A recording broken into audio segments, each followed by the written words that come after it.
Puji Tuhan, selamat berjumpa kembali. Dalam kesempatan ini kita akan mendengarkan khotbah dalam ibadah praktik ini yang saya akan sampaikan untuk saudara sekalian.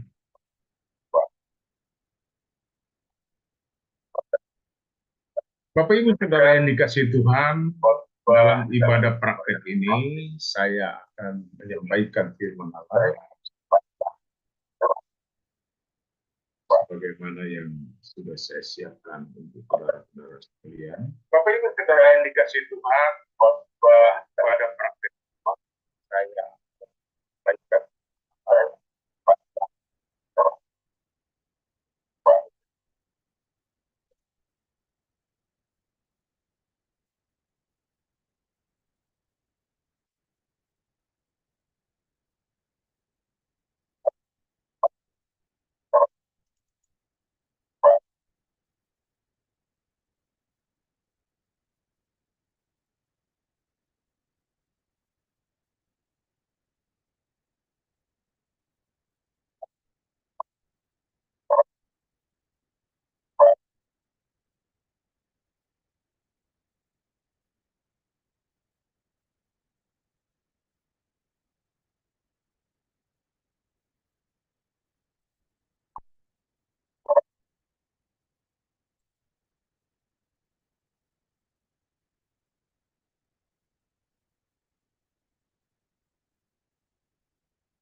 Haleluya.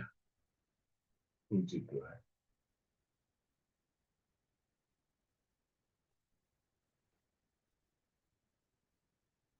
Haleluya, haleluya. Haleluya, puji Tuhan. Saya akan berkhotbah saat ini.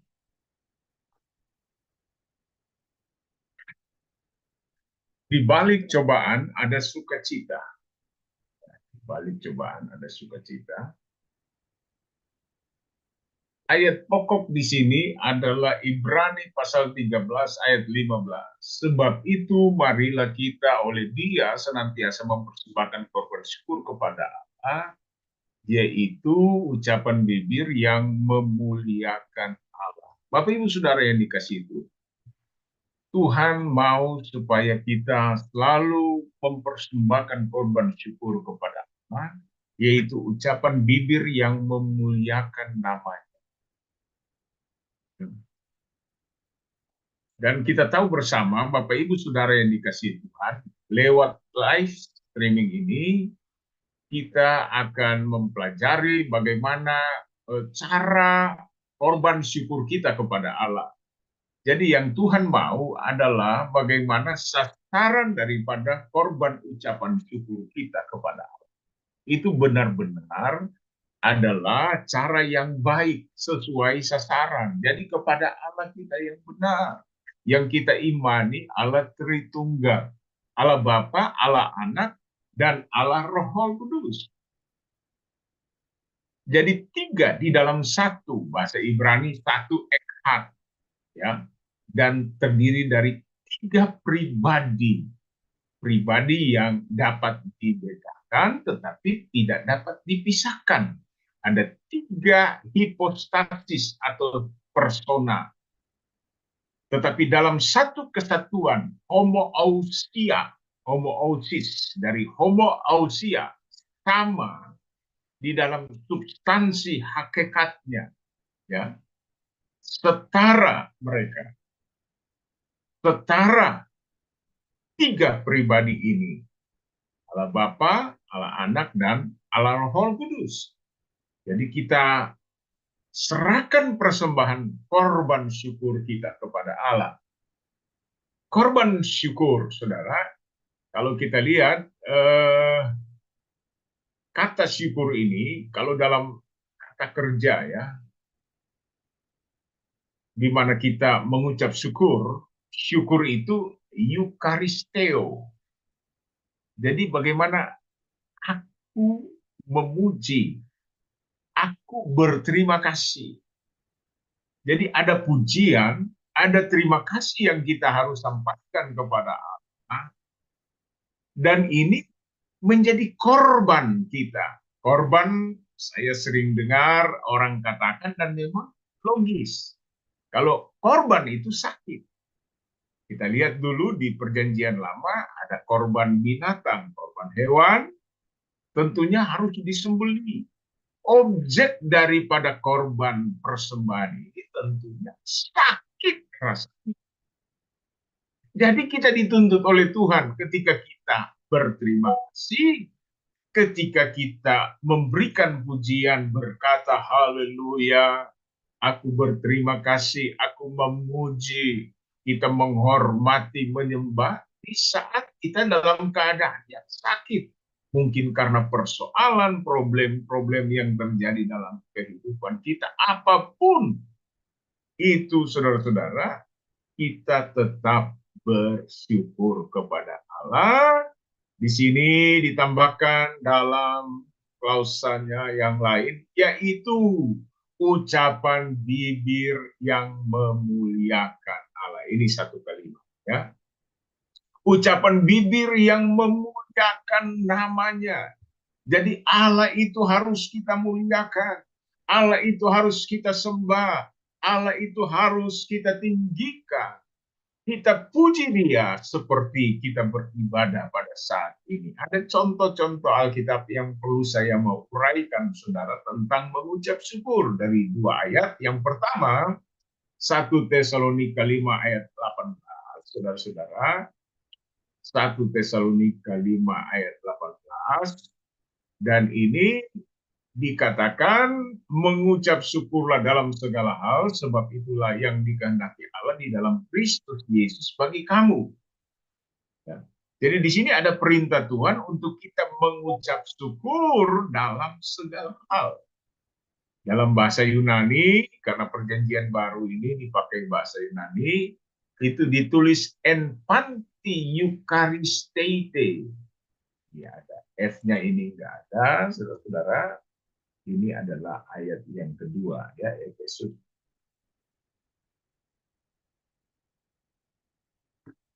Jadi mengucap syukur itu bukan saja ketika kita untung, ketika kita dalam keadaan berbahagia, ya, ketika kita dalam menerima suatu hadiah atau naik pangkat atau menang di dalam perlombaan, itu memang sudah menjadi alamiah dalam kehidupan manusia. Tetapi dituntut juga ketika kita tidak mendapat hadiah, ketika kita tidak naik jabatan, kita tidak naik kelas, diperlakukan buruk oleh orang lain, apapun dalam hidup saudara dan saya, firman Allah berkata bahwa kita harus mengucap syukur. Karena dituntut mengucap syukur dalam segala hal. Itu yang pertama.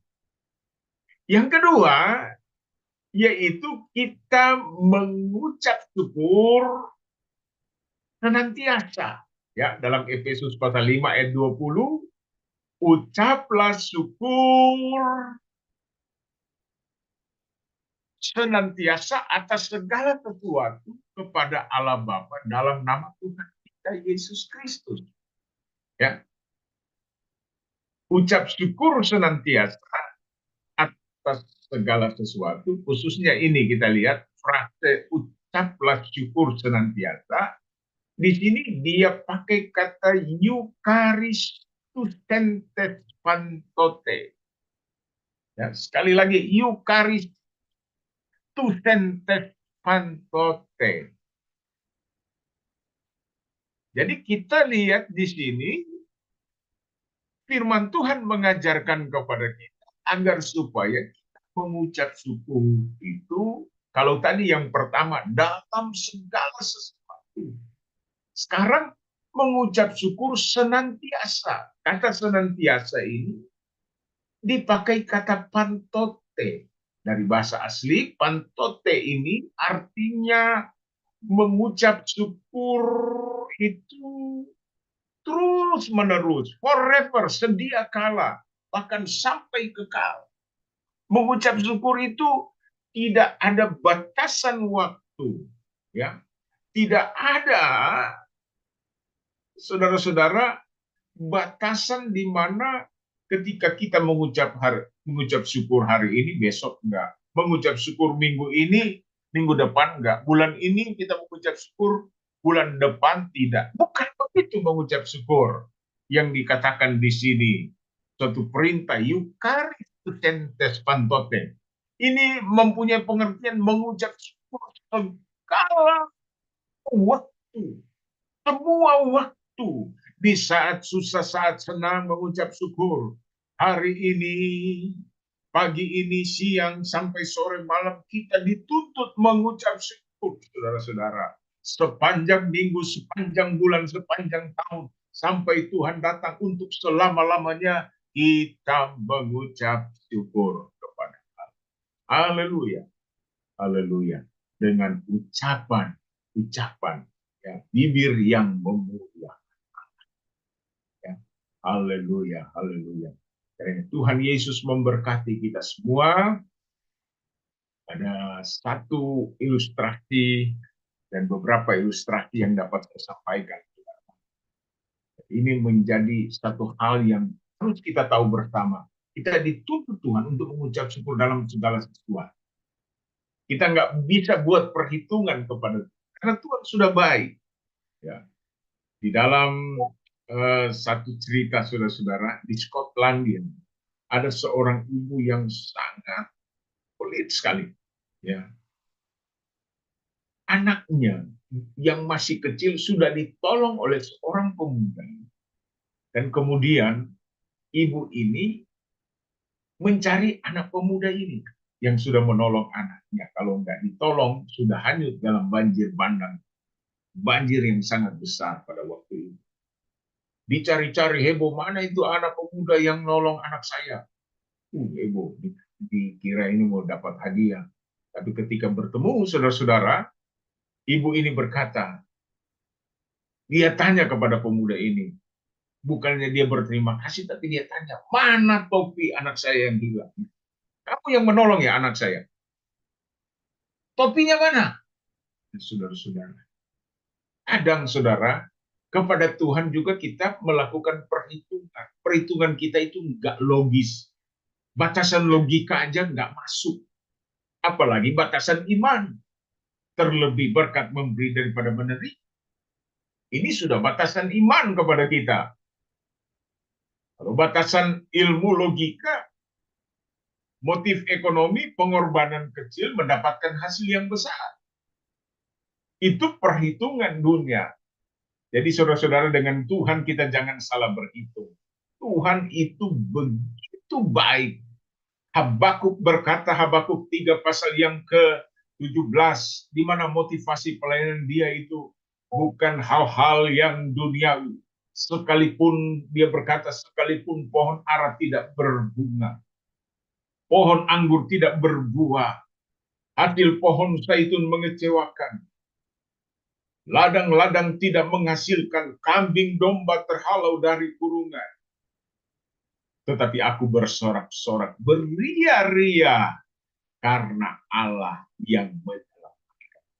Jadi esensi kehidupan kita, kritikal kebutuhan rohani kita, kebutuhan utama hidup kita, saudara, adalah keselamatan yang Allah berikan kepada kita. Ya, Tuhan begitu baik, Tuhan begitu baik. Ada seorang bapak, dia jalan pagi, langsung ke pasar, dia membeli daging 1 kilo, supaya pulang dimasak, dimakan oleh keluarga. Ketika pulang, tali sepatunya terbuka.